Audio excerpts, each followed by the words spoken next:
নমস্কার বন্ধুরা, কেমন আছেন? আই হোপ সবাই ভালোই আছেন। আর দাস ফ্যামিলি ব্লগসে নতুন আরেকটা ভিডিওতে আপনাদের সবাইকে ওয়েলকাম। তো আজকে আমার রেসিপি হলো ওরিও বিস্কিট দিয়ে আইসক্রিম। তো ওরিও বিস্কিট দিয়ে আইসক্রিমটা আমি কিভাবে তৈরি করি সম্পূর্ণ ভিডিওটা দেখবেন এবং পাশে থাকবেন। তো দেখতে পাচ্ছেন আমি এখানে ওরিও বিস্কিট দিয়ে আইসক্রিম বানানোর জন্য 3 প্যাকেট ওরিও বিস্কিট নিয়ে নিয়েছি, আর নিয়ে নিয়েছি আধা কাপের মতো দুধ, আর নিয়ে নিয়েছি হার্শি যে সিরাপটা আছে সেটা নিয়ে নিয়েছি, আর নিয়ে নিয়েছি কিছু কাজু বাদাম। তো এখন আমি প্রথমে করব কি, এই যে ওরিও বিস্কিটগুলোকে কেটে নেব। এরকমভাবে কেটে নিচ্ছি। কেটে সব ওরিও বিস্কিটগুলো আমি প্লেটটাতে ঢেলে নেব। আমি এখানে 3 প্যাকেট ওরিও বিস্কিট নিয়েছি, আপনারা চাইলে আরও বেশি দিয়েও বানাতে পারেন, সেটা আপনাদের চয়েস। তো আমি 3 প্যাকেট দিয়েই বানাবো। তো এই যে এইভাবে আমি 3 প্যাকেট কেটে নিচ্ছি। 2 প্যাকেট কাটলাম।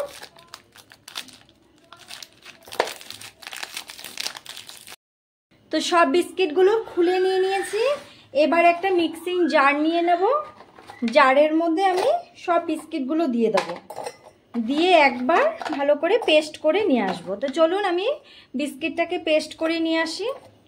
বিস্কিটটা এই যে পেস্ট করার পর এরকম হয়েছে, পুরোটাই ভালো করে পাউডার টাইপের হয়ে গেছে। এবার এতে আমি 1 চামচের মতো চিনি দিয়ে দেবো। বেশি চিনি দেবো না, যেহেতু বিস্কিটটা এমনিতেই মিষ্টি থাকে, তাই আমি 1 চামচ চিনি দিয়েছি। আর এবার দিয়ে দেবো দুধ। তো দুধের জন্য আমি কি করব, এই যে এখানে একটা যে ওরিও বিস্কিটের প্যাকেট আছে সেটা দিয়ে আমি দুধটা মেপে দেবো, একদম পারফেক্টভাবে দুধটা মাপা যাবে। তো এখানে আমি দুই প্যাকেট দুধ দিয়ে দেবো মেপে, এভাবে ওরিও বিস্কিটের 2 প্যাকেট দুধ দিয়ে দেবো। তো দিয়ে দিলাম 2 প্যাকেট দুধ। এখন আবার মিক্সি দিয়ে পেস্ট করে নিয়ে আসবো। তো আমি দুধ দিয়ে মিক্সিটা আবার পেস্ট করে নিয়ে আসলাম। আর এই যে আমার ব্যাটারটা এরকম হয়েছে, একটু পাতলা টাইপের। তো এখন এটাকে কতক্ষণের জন্য সাইডে রেখে দেব। রেখে দিয়ে তারপর কি করব, এই যে কাজু বাদামগুলো যে নিয়েছি, কাজু বাদামগুলোকে আমি একটু ছোট ছোট করে পিস করে কেটে নেব।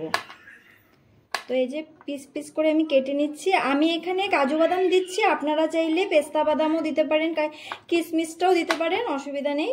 আমি দিচ্ছি না কিশমিশ, আমি শুধু কাজুটাই দেব। তো চলুন এইভাবে আমি কেটে নিই কাজু বাদামগুলোকে। সবগুলো কাজু বাদাম আমার কাটা হয়ে গেছে। এবার কি করব, এই যে মিশ্রণটা যে বানিয়ে রেখেছি ওরিও বিস্কিটের, এটার মধ্যে ঢেলে দেব। ঢেলে দিয়ে ভালো করে একটু মিশিয়ে নেব। তো খুব ভালো করে মিশিয়ে নিয়েছি আমি। আর এক্সট্রা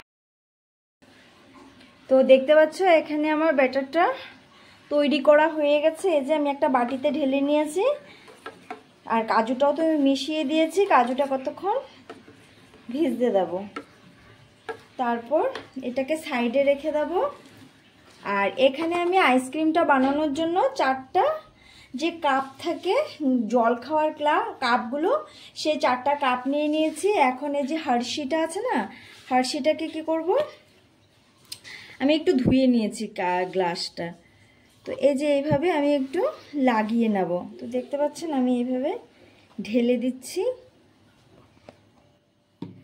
তারপর আঙ্গুল দিয়ে লাগিয়ে দেব, পুরোটাতে সুন্দর করে লাগিয়ে দেব। আমি এখানে হার্শি ইউজ করছি, আপনারা চাইলে চকলেটও, ডার্ক চকলেটও ইউজ করতে পারেন, অসুবিধা নেই। আমি আজকে হার্শি দিয়েই বানাবো। তো চলুন 4টা গ্লাসে এইভাবে লাগিয়ে নিই, তারপর আবার ফিরে আসছি। তো এই যে 4টা গ্লাসে আমি সুন্দর করে লাগিয়ে নিয়েছি, দেখতে পাচ্ছেন এইভাবে করে, একটু বেশি দিয়েছি। এবার কি করব, 4টা গ্লাসে এই যে বানিয়ে রাখা যে ওরিও বিস্কিট দিয়ে আমি একটা মিশ্রণ তৈরি করেছি সেটাকে ঢেলে দেব।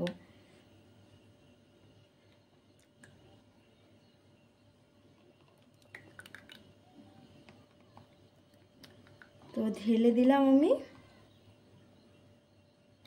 4টা গ্লাসেই একদম মাপ মতো ঢেলেছি।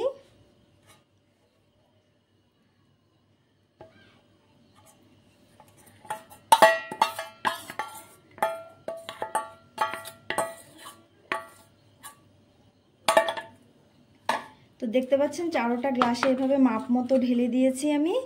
এখন কি করব, এই যে আমার কাছে ফয়েল পেপার নেই, তাই আমি ক্যারি ব্যাগ কেটে নিয়ে এই যে এইভাবে আমি সবগুলোকে ক্যারি ব্যাগ লাগিয়ে নেব সব গ্লাসগুলোতে, আর দিয়ে দেবো রবার্ট এইভাবে করে নিলাম। এবার কি করব, মিডিল দিয়ে একটা চাকু দিয়ে একটু জায়গা কেটে নেব। তারপরে যে আইসক্রিমের যে স্ট্যান্ডটা থাকে সেটা প্রত্যেকটা দিয়ে এইভাবে দিয়ে দেব।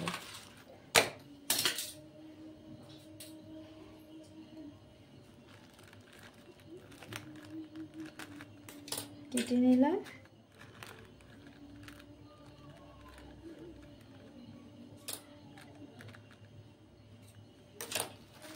তো দুটোতে তো দিয়ে দিয়েছি, এবার এটার বাকি, এটা তো দিয়ে দিই।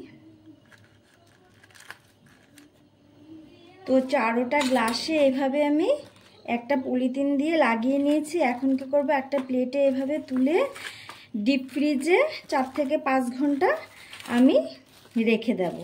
তো ডিপ ফ্রিজে রাখার পর আবার ফিরে আসছি 4 থেকে 5 ঘন্টা পর। তো এই যে আমি রেখে দিলাম ডিপ ফ্রিজে। আর ডিপ ফ্রিজটা দেখতেই পাচ্ছেন আমার পুরো একদম শিলং দার্জিলিং হয়ে আছে, পুরো বরফে ভরে আছে। কারণ গরমের দিন তো ফ্রিজ বন্ধই করা হয় না, তাই একদম পুরো বরফ জমে গেছে। তো আবার 4 থেকে 5 ঘন্টা পরে আবার ফিরে আসছি। তো 4 থেকে 5 ঘন্টা পরে আমি আবার ফিরে এসেছি। এই যে এখানে দেখতে পাচ্ছেন পুরো আইসক্রিমটা জমে গেছে। এবার আমি আইসক্রিমগুলোকে খুলে বের করে নেব। তো এই যে এইভাবে আমি খুলে নিচ্ছি, দেখতে পাচ্ছেন কি সুন্দর হয়েছে। কাগজটাকে আমি ছিঁড়ে বের করে নিচ্ছি।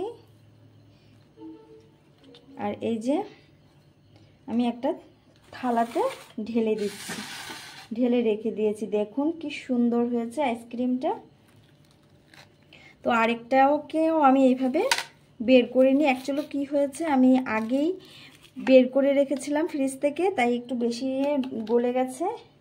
তো এই যে দেখতে পাচ্ছেন দুটো বের করে নিয়েছি।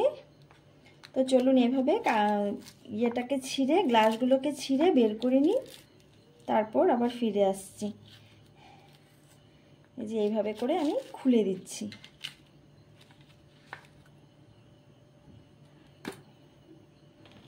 তো দেখতে পাচ্ছেন 4টা আইসক্রিমই আমার তৈরি হয়ে গেছে। দেখতে কি লোভনীয় হয়েছে না? আর আমি একটু বাইরে বের করে রেখেছি বলে একটু নরম হয়ে গেছে।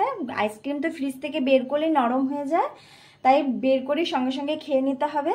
তো কি ভালো হয়েছে না দেখতে, আশা করি খেতেও তেমন ভালো হবে। একদিন আপনারাও এইভাবে বাড়িতে ট্রাই করে দেখবেন, ভালোই লাগবে।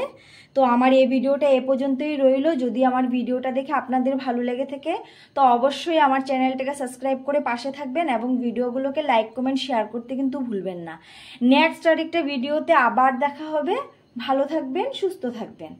Tata, bye bye.